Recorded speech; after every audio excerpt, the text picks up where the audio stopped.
Hey there.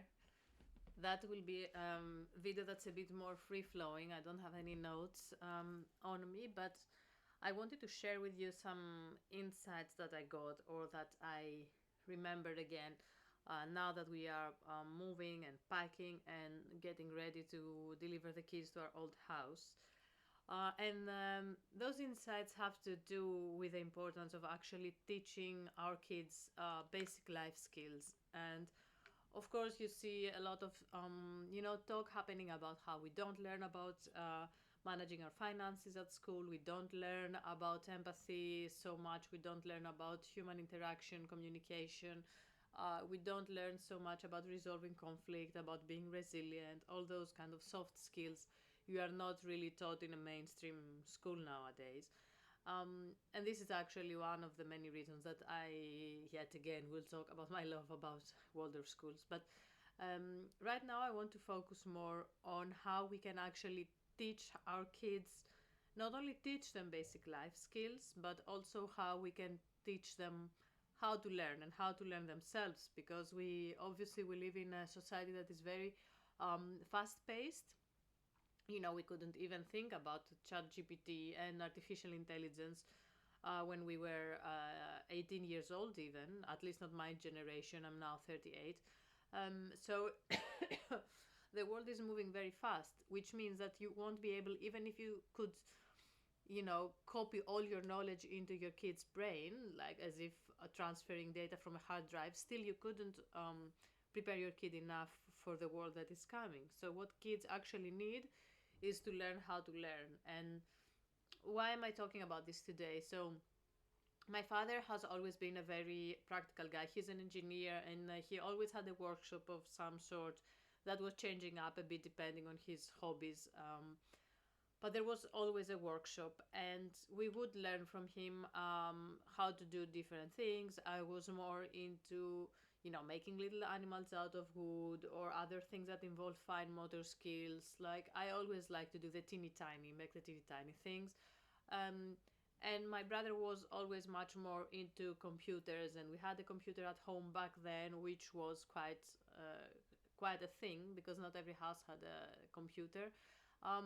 So we had opportunities to dabble into different kinds of technical knowledge and technological knowledge. And we were not necessarily that interested, or we didn't have exactly the kind of hobbies that our father had. Uh, but still, even just being around him, or because as a child you want to be around your parents, and you will spend time around them even if they are not playing with you, but they're doing their own thing, and you're kind of doing your thing but being close to them and stuff. It has given us the opportunity to familiarize ourselves with what tools there are out there. And even if I never felt the need to create a machine by joining iron parts or metalworking or this kind of stuff. I know you can do it at home if you have the proper tools, and the same with woodworking, and the same with repairing electronics. So there is a tool for everything. And I know the shops that my father goes to in order to get the tools he needs and that kind of stuff. As a personality, though I'm quite creative, but I'm much less of an engineer than my father is. And that is the running joke in the family, because I studied architecture, and this is like, architects are not engineers, um, which they are, by the way. But the thing is that I was much more inclined to do things like reading that my mother did. So my hobbies were more aligned to my mother's hobbies, but it was also a lot working with my hands.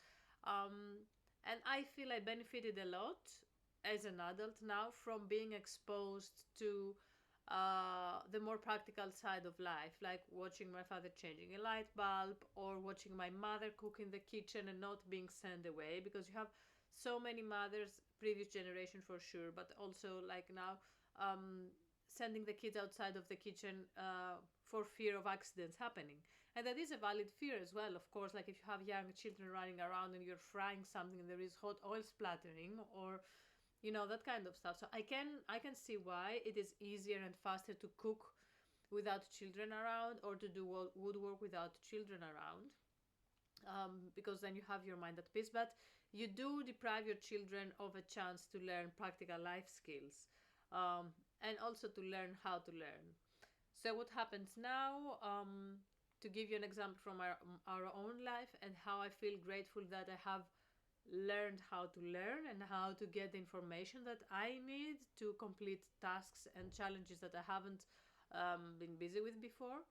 Um, we have a wooden door in our kitchen here at our rental place, and we had put a cat door in there, which means that a friend of ours came and installed it. So we had kept the rectangular piece of wood that he removed, and now the time has come to restore the door.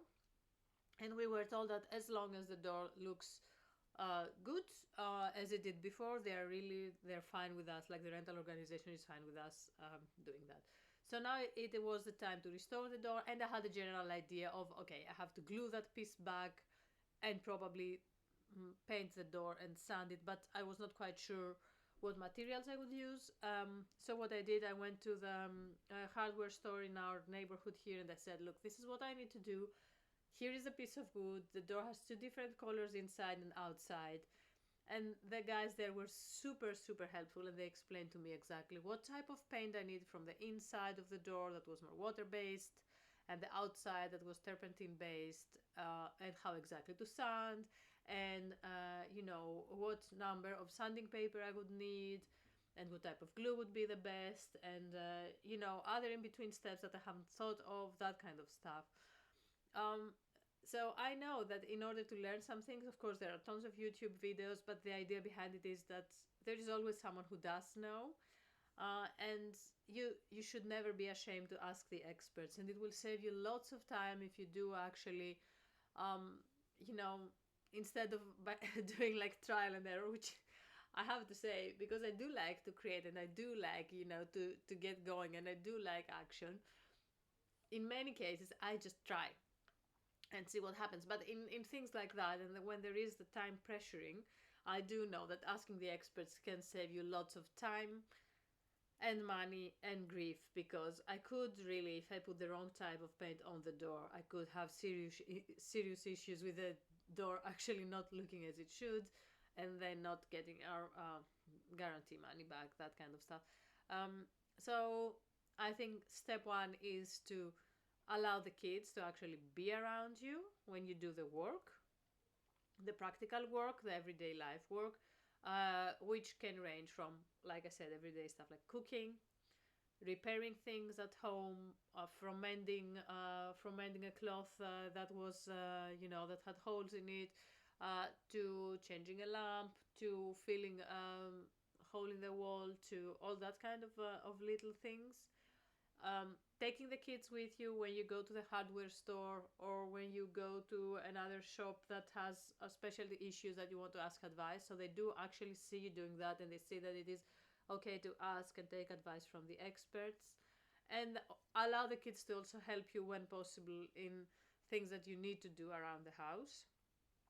A way to do that, by and not feeling that you actually put your kids to danger, is to actually have some safety measures. And I've seen the last years you do have these learning towers that basically are two IKEA stools, the one stuck on top of the other, so the kid can actually be on the counter, the kitchen counter, but cannot really fall. Anyway, we've always just used stable, I guess. How do you call that thing? Stool? Is stool an English word? I don't know. You get what I mean. So having your kid close to you, but make sure that they're always supervised. So this is number one, especially if we are talking for kids under the age of, I would say, around 9, 10. It is important that they are not experimenting alone in the kitchen, obviously. And then it is good to have safety things around, like fire extinguishers. We do have them. I'm going to admit that we got them after my dad was kind of pushing it, like, what are you doing in terms of fire safety? And I figured, yeah, he has a point. But then, if something goes wrong, you do actually have a fire blanket or a fire extinguisher close to you. So you are more relaxed in terms of, what do I do if things go wrong? The same when it comes to first aid kits in your house, the same when it comes to first aid lessons or watching YouTube videos for first aid, because of course sometimes things will go wrong. I have got quite the cuts in my hands from doing all types of um, chores these days around the house, trying to fix things and stuff like that. Um, but that shouldn't scare the kids either. So it is good also for the kids to know that, look, we are now cooking with fire. Fire can get dangerous if you don't use it properly. If something goes wrong, we do have here the means to extinguish a fire. Or, you are cutting vegetables, you might get cut. It's okay. Here we do have like the disinfectant, and we do have um, the things, the Hansaplast or whatever that we need to take care of the wound if should it happen. And this builds the confidence of the children as well. Like, they do know that things can go wrong for adults as well as for children. You can have minor injuries. That is not the end of the world, and that is actually part of the learning process. And I know, depending on how you were raised and how you grew up, it can be really difficult to let go of that sense of children should be protected at all costs.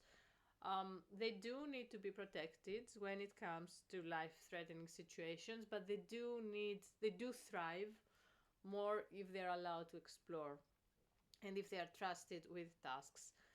My own kids, they have now reached the age that they started bargaining for pocket money to do things around the house. I was very clear that no one is getting any pocket money for things that should be done anyway, because we all live in this house, like making their bed, folding their clothes, putting their dirty clothes in the bin to get washed, that kind of stuff. You don't get any money for that. But they could get some pocket money if, for example, they do the whole garden cleaning for the inspection of the housing company. So if they get all their crap from the garden, throw it out, and then put the leaves in the compost container and make sure the garden looks good, then you do actually get to have pocket money. So that could be a way to encourage kids that are reluctant, that are more used to being more inactive, or that are more the type that is more passive when it comes to their hobbies, to get moving and to get involved in household things. I'm not saying you should bribe your kids, but it could be a good incentive. And of course, they will realize that it's a really fulfilling feeling as well when you do make something on your own, when you manage to do something on your own. Even things like, I'm super bored of course, cleaning out the drains from the kitchen or from the bathroom sink. However, I do have to say, still, I am quite proud when I do that. Like, after I do the thing, I wish I never had to do it. But when I do it, I feel a sense of accomplishment. And kids could watch that process, and they should also, know that things are not done automatically around the house. It is the same with cleaning. I know many mothers that will wait for the kids to go to bed to start cleaning.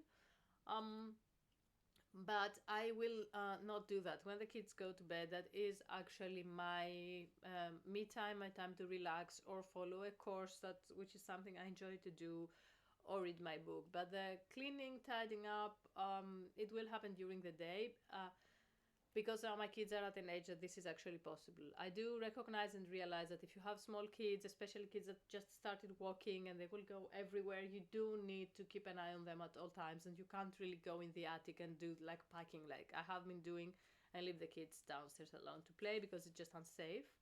But if you have older kids, I think it is very useful for them to watch you do the work and to encourage them to be part of it as well. So yeah, that was my quick insight of this whole moving packing ordeal, and I don't know what your looks are like, how you see things, but I would be really interested to know, if you are not involving your kids in this kind of activities, from everyday life to more complicated projects, what is it that is holding you back? Is it the safety concerns? Is it that you are not patient enough, knowing that sometimes if your kid does something, you have to redo it after them? Is it the pressure of time, because maybe you have to work, 10 hours a day or two jobs, and you really just need to get things done quickly, and time is pressuring you, so you can't really afford to do things slower with your kid? Like, what are some reasons? that are actually stopping you from letting the kid get involved in real life projects and activities. And I would be interested to see what is blocking you, because then we could maybe brainstorm and think and come up with ideas on how to get over those blockades and have the kids get involved in real life more. So that was that, and see you again soon. Bye.